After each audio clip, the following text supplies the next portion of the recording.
Okay, we're going to start out this one with the good old Apollo 13 oops they had in space.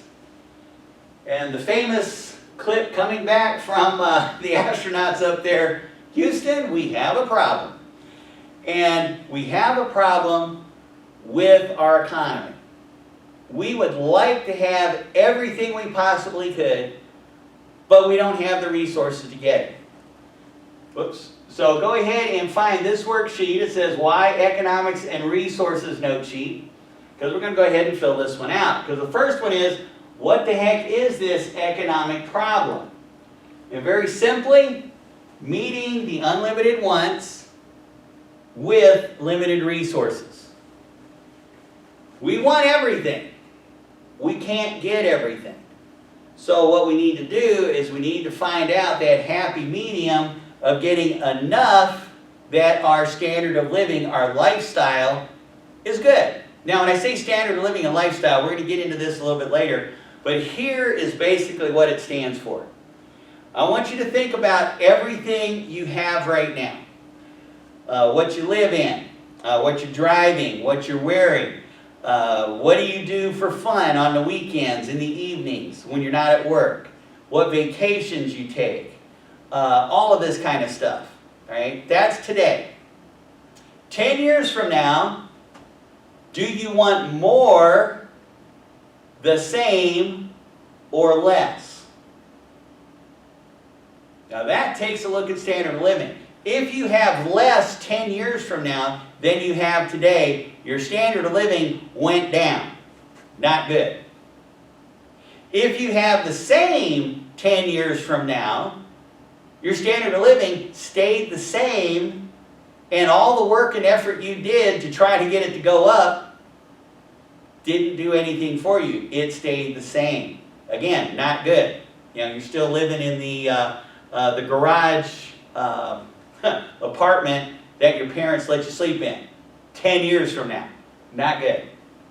The last one, you have more than what you have today, 10 years from now. That means your standard of living grew. That's the one we're focusing on, right? We want our standard of living to grow. We want it to get better. So, unlimited wants, limited resources. Now, who puts together with these unlimited wants and limited resources? First off, consumers, customers, but we call them consumers, have those unlimited wants. Now, we talk about a consumer, what we're talking about is people consuming things, all right? These resources in the products that we buy. I have a tennis shoe here. I've been walking around for a while. Am I consuming this tennis shoe? And the answer would be absolutely. Little bits and pieces of the bottom are going off. If I play basketball, I might actually blow the tennis shoe out. Right? The carpet I'm walking on is being used up or being consumed. We normally look at consumption as being, hey, I ate a hot dog. Right? I consumed that sucker, along with 12 more of them. Or if you watch the 4th of July hot dog eating contest, what was it, 58 I think this year? Well, whatever it is, consumption isn't just eating stuff, it's using things up. Right? So, unlimited wants. It's not just people that do that, it's not just us, but it's also institutions, businesses, and nonprofits and that kind of stuff. Because they are also using resources to do things. They also need resources to do things, just like we do. Now, limited resources. Who is making this stuff for us, right? Businesses. Now, it could be an individual business, it could be a partnership, it could be a corporation, whatever. But businesses, whether it's a factory or the traveling salesman, they are the ones providing or producing the stuff for the consumers. So businesses have to figure out how to use those limited resources in the best way possible to meet as many of the unlimited wants of the consumers as they can. Economics, remember, this is what it is. Study of choices made by people when there's a scarcity. Now, why we study economics? Here's where we start taking a look at stuff. Right? Now I know first time, this one here, people didn't fully get, but hopefully now you do. But now let's take a look at why we study it. We know what it is, but remember those resources we have? We want to efficiently use those limited resources to meet the unlimited wants. Big key here, that word efficient. That word efficient is what economics also spends an awful lot of time about. We make our choices to efficiently do what we want with what we have. Right? That's the key. And the goal of economics is improving the standard of living for a country's citizens. Now that's a problem with some people, I've noticed over the years. Because when we talk about a country's citizens, we go, well, wait a minute, what about people all over the world? Well, guess what? There's 179 other countries all over the world. They're responsible for their citizens. If we don't like what's going on in our country, we change things. Now, here recently, for the past several hundred years, we've done it through elections. But in 1775, we did it at the barrel of a gun. Okay? And it took 8 more years before we actually became our own country. And then it took a while before we actually became a functioning country. But the point being is that there's a lot of other countries out there that people say, oh, it's horrible here. Well, it was horrible in 1775. And we did something about it. They can do something about it too. And it doesn't have to be at the barrel of a gun. In 1989, 1991, we had a country called the Soviet Union. The Soviet Union was the #2 superpower in the world. And within a period of 9 months, it disintegrated. Not through the barrel of a gun. And you start thinking about, well, wait a minute, the Soviets, KGB, all that, they always do things with guns. But their country disintegrated not at the barrel of the gun.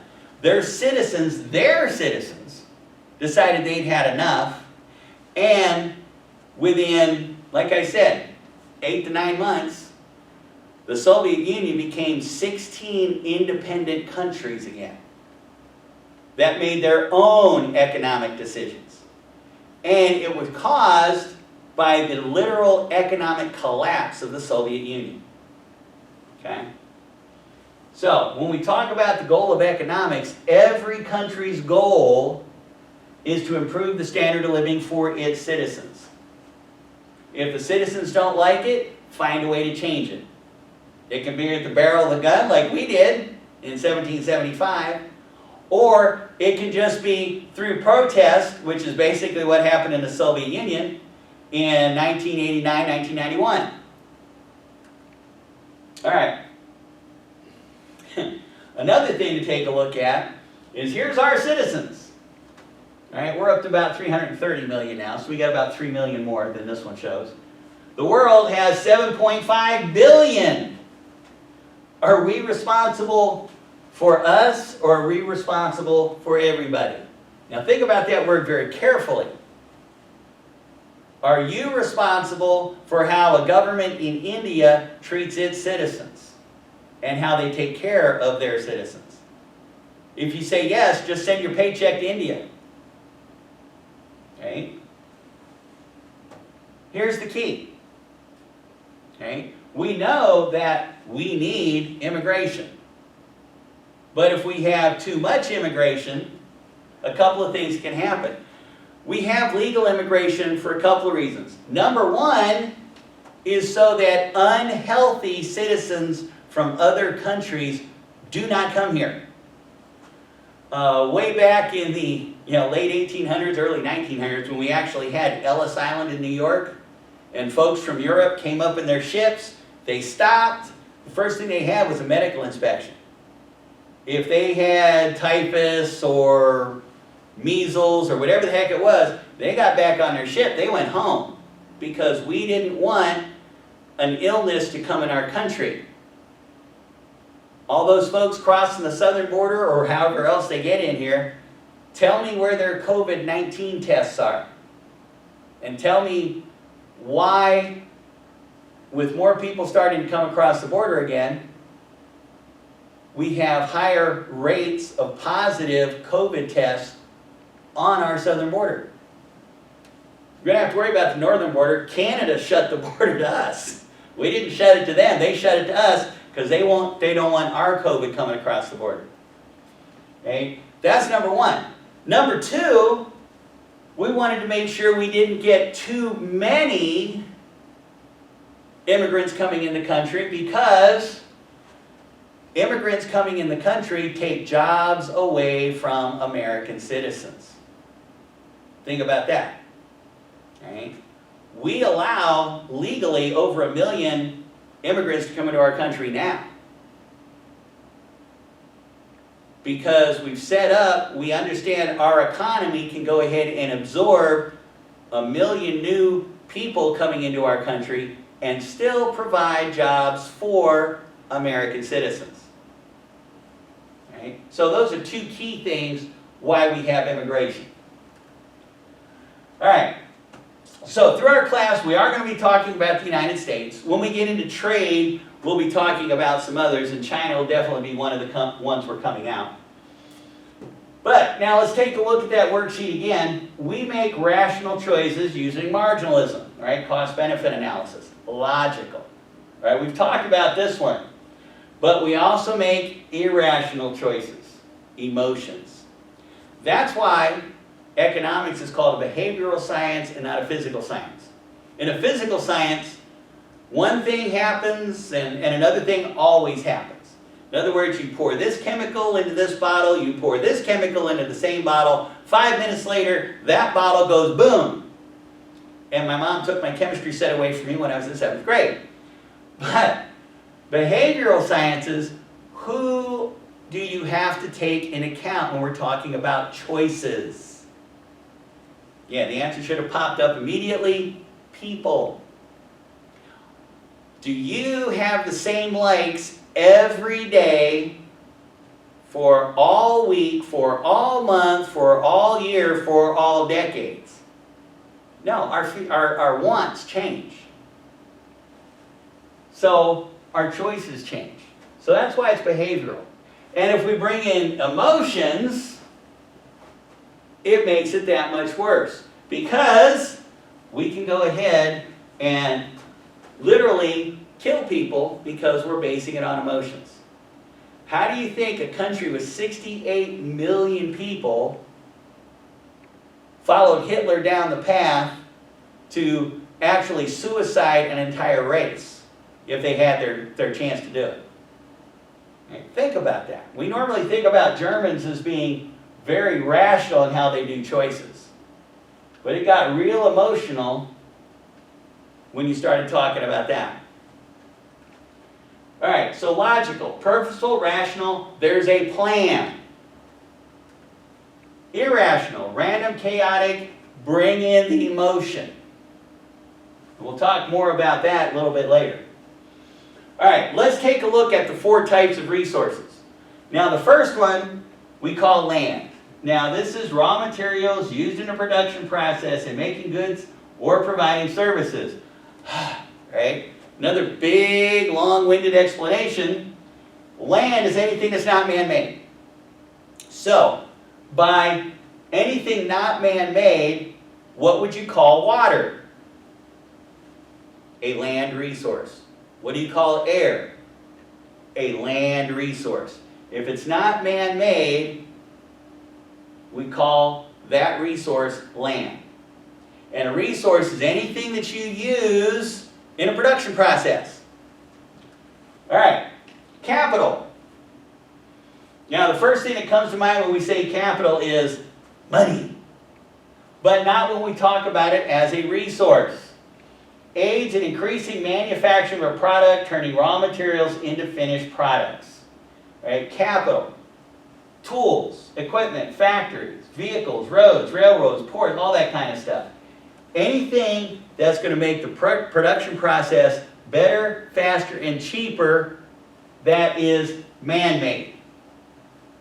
All right, so we're talking about stuff that is man-made, including, by the way, the processes that we use, the procedures that we use, the training that we develop. That's all capital. All right, so capital is an investment by businesses on things that are man-made to make stuff better, faster, and cheaper. All right, third one is labor. All right, labor is used in all parts of the production process to bring the good or service to the consumer. In other words, we got people all over the place. Some of that now is being replaced by robots. But think about it. Who's now taking care of the robots? Right? People are. We're programming them, we're building them, we're maintaining them. So just because a robot takes one person's job doesn't mean that it doesn't create other jobs. Now, the person that robot replaced may not be taking that job because they might not have the education, training, or experience to do it. That means they have to go find another job or gain the education, training, experience to do that. Now, labor has a key thing is all about ability. It's your ability to do something. Right? Until I actually did some research about 5 years ago on this, I had no idea that you actually hand models. Right? On TV, when you don't see a person, but you see a hand doing certain things, that's what's called a hand model. Okay? Their hands literally are the model doing whatever it is they want to do on a screen. But that's an ability. Same thing with a grocery store clerk. They can't sit down. So they have to be able to stand for 2 to 4 hours at a time behind a cash register. And if you've ever done that, without sitting down just a little bit, it gets to be a little bit of a problem. So, ability. Physical or mental, right? Whoops. Physical would be what I just talked about, the hand model and the grocery store clerk. The mental ability, that's what you guys are building right now. To do things with your mind. You become an entrepreneur, well, we'll get to that in a second. But you're in a business. Right now, I bet you could take a look around at a business that you are at, or you were at, or if you haven't been one yet, you will when you get there. But you could see something in it, you say, well, if they just did this a little bit this way, things would be better, faster, and cheaper. Okay? Mental. Right? That's what we're doing, using our minds. The last one is entrepreneurs. Now, this one is also people, but the key thing is they're going to come up with an idea of how to do something. And then they're going to take the risk and actually make it happen. Now, there's a difference between an entrepreneur and a dreamer. Entrepreneurs and dreamers can come up with this idea. As a matter of fact, I bet all of you right now could come up with an idea to make money. But now the question is, are you going to take the time, effort, and spend your own money to make that business happen? That's the key that differentiates the dreamer from the entrepreneur. And those are our 4 resources.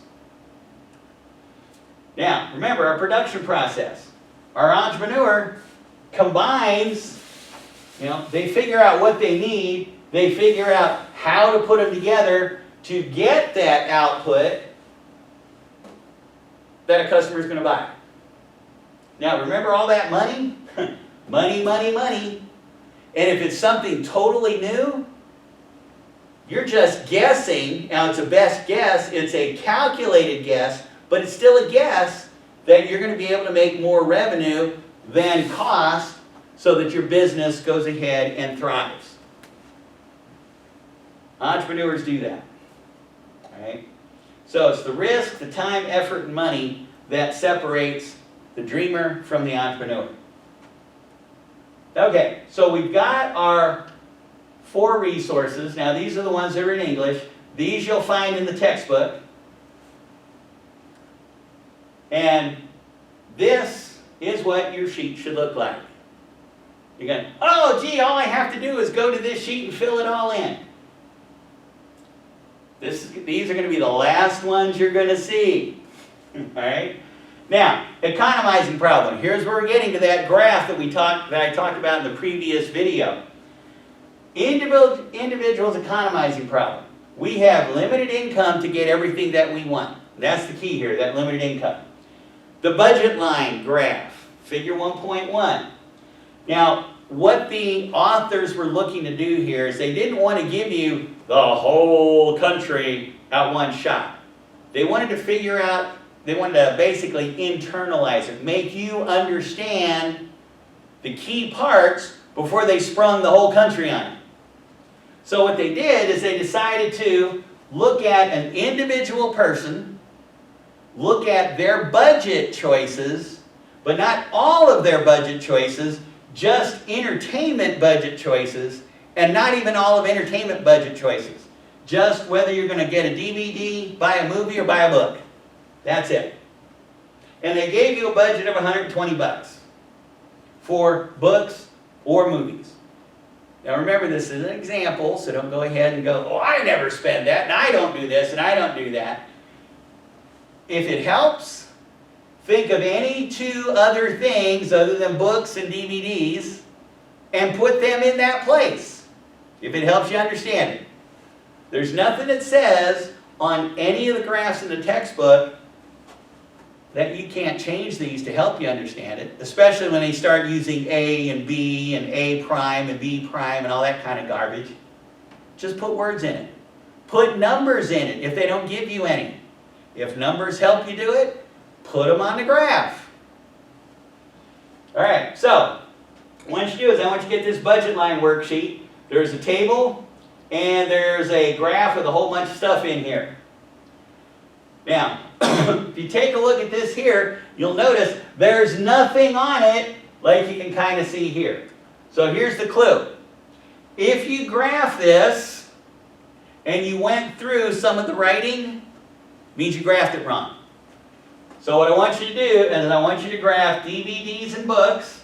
There's the DVDs, there's the books. So I want you to give me a graph of all of those and then plot the dots and give me a line. And I'll give you a couple of minutes to do that.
Okay, so if you did that, it should look like this. If it doesn't look like this, go ahead and put it in real quick. Remember, 6 and 0. You take 6, go all the way across, 0, go all the way up. That's where the first dot goes. 5, go all the way across, 2, go all the way up. That's where they cross, that's where the dot goes, and so forth, etc. As you go down, connect the dots, that's what you got. Now, here's the key. We're going to start analyzing and using this to give us information. What if I buy 4 DVDs, how many books can I buy? Excuse me. Now, some of you again are going to come over here to the table and go, wow, 4 DVDs, 4 books, it's right there on the table. But still, I want you to go ahead and do this and this, all right? Keep that in mind because that's what you're going to be doing for the rest of the book, okay? Now, what if I buy 7 books, how many DVDs can I buy? Well, if you took a look, some of you said 3, some of you said 2. Those of you who said 2 are correct. So why? Well, let's go up. There's 7. We come up to here. We come across. It's a little bit underneath halfway, so it's a little bit underneath 3. So what's going on here is you bought 3 DVD cases. Inside 2 of them, there's a DVD. Inside of the third one, there's not one. Okay? So, when we talk about the book, it's either all or none. Alright? So, we didn't get 3, we got 2, so the answer would be 2. Now, we all know that in real life, if this was a production process, we'd get 3 cases, we get 2 DVDs. Tomorrow, we'd go ahead and put that other DVD in that other case in our production process. But we're not looking at it that way. We're going to take it very literal. When it answers A, or when the question is A, you answer A. You don't go, well, I know that it goes to B, C, D, E, and F, so I'm going to answer F. Nope, don't do that. You'll get the wrong answer. All right? When it says, I want you to answer this question right here specifically, answer that one specifically. When we get into the class conference, we can go ahead and talk about all that other stuff. And as we talked about earlier in our first class. All right, what if I buy 10 DVDs? How many books can I buy? Or excuse me, 7. Everybody's going, wait a minute. Yeah, it's a trick question. I can only buy 6, so I can't buy 7 DVDs. Remember, here's my curve. That's 7 DVDs. It's above the curve. And here is where we start taking a look at identifying parts of this model, okay? And if I don't want to buy any DVDs and only 4 books, what happens? Well, no DVDs and 4 books. I'm way down here. There's some problem here because this is my budget. I didn't spend all my money. Did I efficiently use my budget? You say, well, no, I guess not, but what does that mean? Well, what if, because basically you had $80 left over, right?